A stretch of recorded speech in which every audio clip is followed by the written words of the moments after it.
कम time के अंदर बहुत ज़्यादा चीज़ें एक इफ़ेक्टिव वे के अंदर कवर कर लेते हैं। वो इस आखिरी मोमेंट पर आखिरी के एक महीने में ऐसी गलतियां कर बैठते हैं जिसके कारण वो अपने स्कोर को बहुत ज़्यादा नीचे गिरा लेते हैं। हेलो एवरीवन, कैसे हैं आप बच्चों? जो हमारी बोर्ड्स एग्ज़ाम के पहले का एक महीना होता है, इसके अंदर बच्चों का एनर्जी लेवल एक अलग ही होता है और अगर हम इस एनर्जी को सही डायरेक्शन में यूज़ कर लें, ठीक, तो सब बच्चे 40 आउट ऑफ 40 यानी कि फुल स्कोर कर सकते हैं। ठीक, अब चाहे उनका पूरा सिलेबस कंप्लीट हो चुका हो या अभी तक उन्होंने एक भी पेज बुक का ओपन करके नहीं देखा हो, बस ये जानता हूँ मैं कि अगर उनकी एनर्जी को सही डायरेक्शन में यूज़ कर लिया तो वो 40 आउट ऑफ 40 स्कोर कर सकते हैं। तो बच्चों, आज के इस वीडियो में हम दोनों कैटेगरी की बात करने वाले हैं।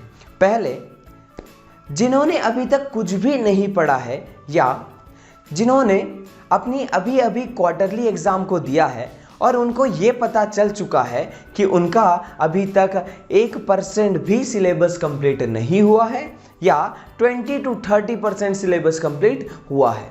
ठीक, और दूसरे ऐसी कैटेगरी है जिनका पूरा सिलेबस कंप्लीट हो चुका है या जिनका एक दो चैप्टर अभी कंप्लीट होना बचा है। ठीक, अब जिन बच्चों का पूरा सिलेबस कंप्लीट हो चुका है वो बच्चे आखिरी के महीने में कुछ ऐसी गलतियां कर बैठते हैं जिसके कारण उनका पूरा सिलेबस एक महीने पहले कंप्लीट होने के बावजूद भी पूरा स्कोर नहीं कर पाते, उनका रिजल्ट नीचे गिर चुका होता है। अब ये कौन सी गलतियां होती है, कैसे इनको सुधारा जाए, इन सब के बारे में हम इस वीडियो के अंदर बात करने वाले हैं। तो बच्चों, इस वीडियो को एंड तक बहुत ध्यान से सुनिएगा और अगर आपने इस चैनल को सब्सक्राइब नहीं किया है तो नीचे एक रेड कलर का बटन होगा, उसको प्रेस करिए और चैनल को सब्सक्राइब कर सकते हैं। तो बच्चों, स्टार्ट करते हैं बिना किसी देरी।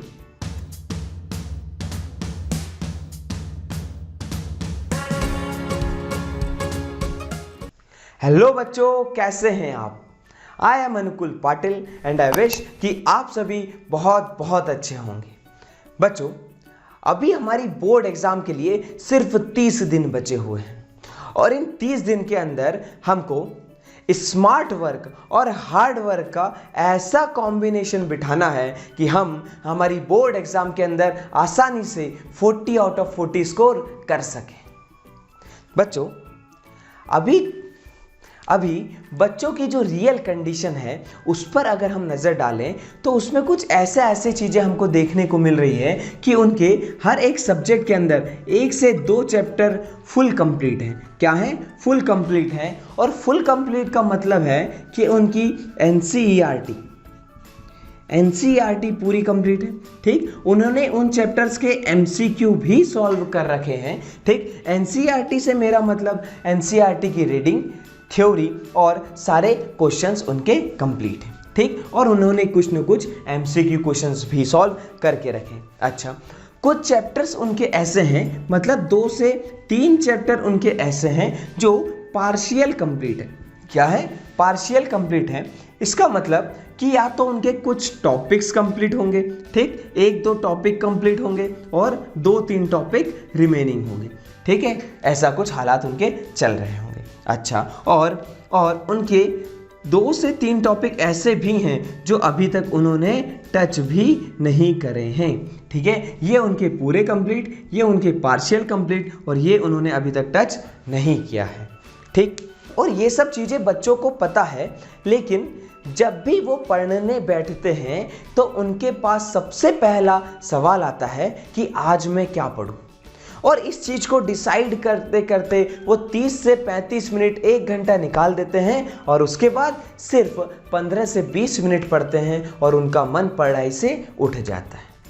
ठीक, और ये 15 से 20 मिनट के अंदर भी वो उस टॉपिक को पढ़ रहे होते हैं जो उनका आधा कंप्लीट पहले से है। मुझे भी पता है ऐसा होता है।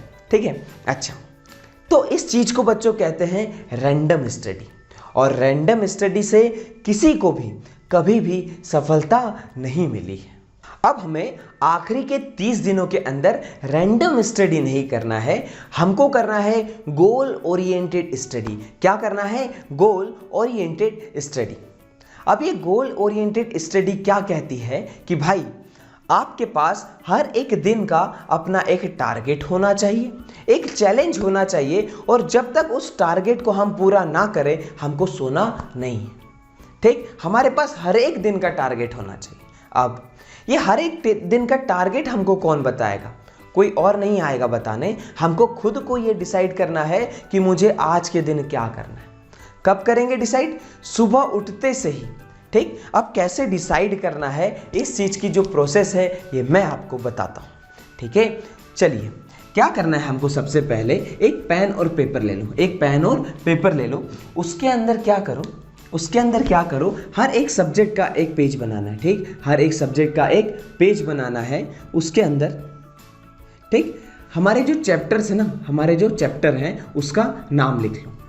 ठीक, जैसे चैप्टर नंबर 1, 2, 3, 4, 5, 6, 7 और 8 ऐसे चैप्टर्स के नाम लिख लिया हमने। ठीक है, इसके बाद जैसे यहाँ पर मान लो हमने रियल नंबर लिख लिया। ठीक है, यहाँ पे आ गया पॉलिनोमियल। ठीक, ऐसे चैप्टर्स के सारे नाम लिख लो।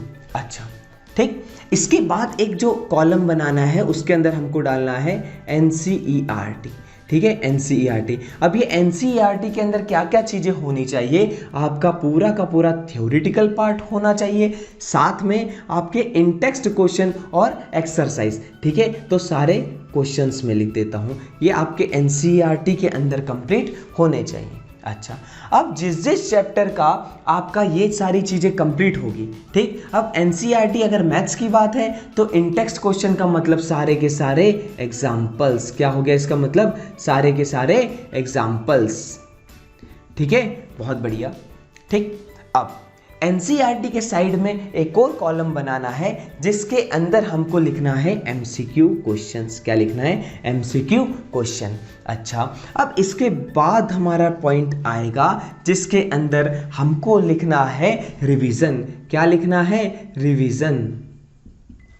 ओके, तो हमारा क्या क्या चीज़ें हो जाएगी? NCERT, MCQ और रिवीजन। ठीक, अब जो चीज़ें हमारी कंप्लीट हो चुकी है, ठीक, उसको हम टिक कर लो। मान लो रियल नंबर में हमने NCERT कर ली, MCQ कर लिया है। ठीक है, पॉलिनोमियल में अगर हमारा सिर्फ NCERT हुआ है, ठीक, तो ऐसा हम टिक करते रहेंगे। ठीक है, जो चीज़ हमारी कंप्लीट हो चुकी है उस पर करो।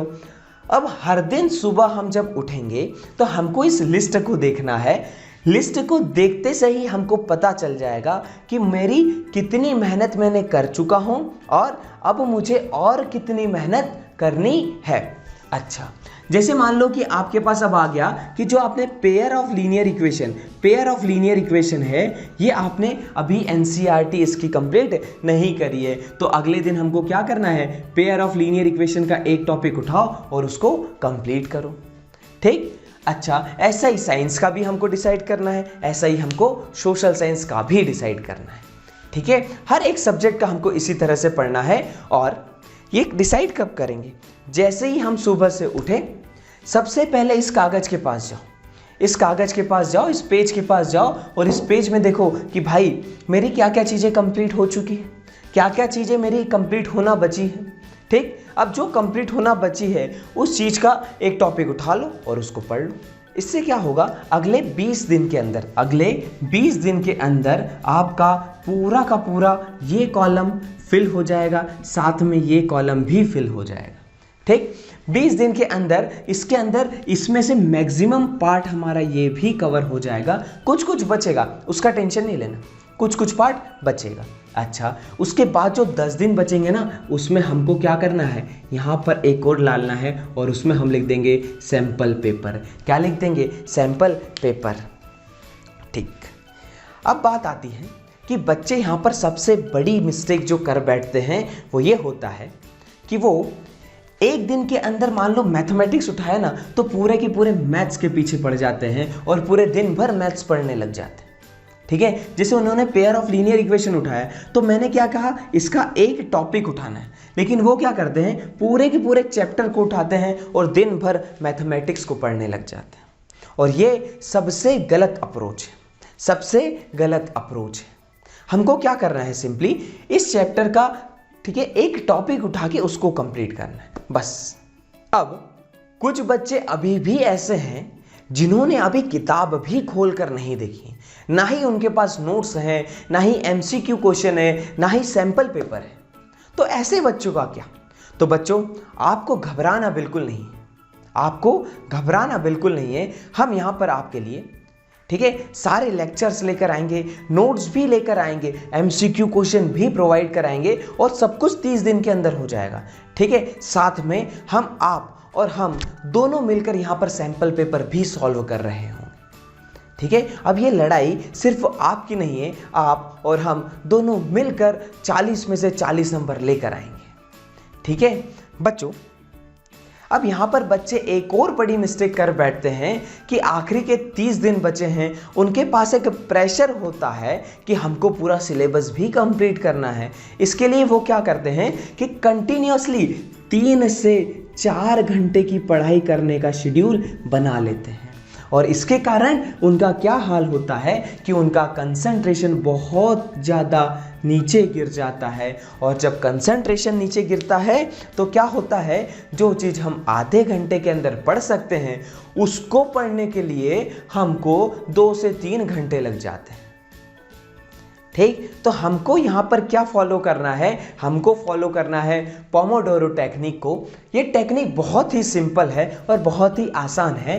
ये कहती है कि भैया आप सिर्फ 25 से 30 मिनट की पढ़ाई करो और इसके बाद क्या करो, 5 मिनट का ब्रेक ले लो। क्या करो, 5 मिनट का ब्रेक ले लो, ठीक है। हमको क्या करना है, 25 से 30 मिनट की पढ़ाई करनी है, फिर 5 मिनट का ब्रेक लेना।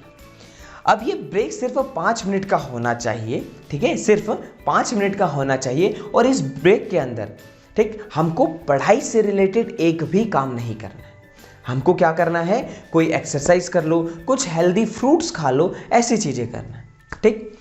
ये करने से क्या होगा, हमारा कंसंट्रेशन बहुत ज़्यादा इंक्रीज हो जाएगा, हमारा कंसंट्रेशन बहुत ज़्यादा इंक्रीज हो जाएगा। और जब कंसंट्रेशन हमारा बहुत ज़्यादा हाई होता है ना, तो हम कम टाइम के अंदर बहुत ज़्यादा चीज़ें एक इफ़ेक्टिव वे के अंदर कवर कर लेते हैं, ठीक है। अब बच्चों, हमने थ्योरेटिकल बात कर ली, क्वेश्चंस की बात कर ली, लेकिन इसके साथ एक और चीज़ इंपॉर्टेंट होती है, वो है हमारी प्रैक्टिस ऑफ टेस्ट। क्या हमने टेस्ट की प्रैक्टिस करी है? क्या हमने एग्ज़ाम वाली फीलिंग के अंदर पेपर कोई दिया है?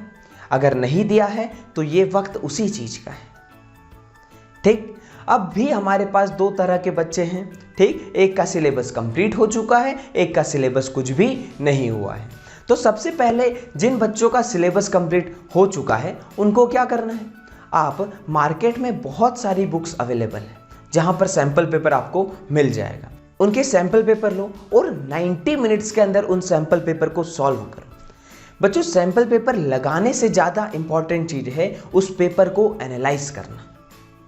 अगर आप सैंपल पेपर को एनालाइज कर रहे हैं, उसके अंदर आपकी गलतियों को ढूंढ रहे हैं, तो आप बहुत ही सही ट्रैक पर चल रहे हैं। उसमें अपनी गलतियों को ढूंढिए, अपनी वीकनेस को पहचानिए और उस वीकनेस को कैसे दूर करें उसको जानने की कोशिश करो, ठीक है। अच्छा, अब वो बच्चे जिनका अभी ज़्यादा सिलेबस कंप्लीट नहीं हुआ है, वो क्या करें कि जो हम आपको एमसीक्यू प्रोवाइड करा रहे होंगे ना, या आपके पास कहीं से भी एमसीक्यू क्वेश्चंस अगर हैं, तो उसको भी क्या करो, एग्ज़ाम वाली फीलिंग बना कर दो। मतलब जैसे अगर हमारे पास 40 क्वेश्चन है ना, तो क्या करो, 90 मिनट का टाइमर लगाओ और उन 40 क्वेश्चंस को सॉल्व करो। उसके बाद देखो कि कहाँ कहाँ पर आपने गलती करी है, उसको पहचानो। आपकी भी एग्ज़ाम वाली फीलिंग के साथ प्रैक्टिस हो रही है, ठीक, बहुत बढ़िया, बहुत शानदार। अब वो बच्चे जिनका सिलेबस पूरा कंप्लीट हो चुका है, वो इस आखिरी मोमेंट पर, आखिरी के 1 महीने में ऐसी गलतियां कर बैठते हैं जिसके कारण वो अपने स्कोर को बहुत ज़्यादा नीचे गिरा लेते हैं। ऐसा क्यों हो रहा होगा?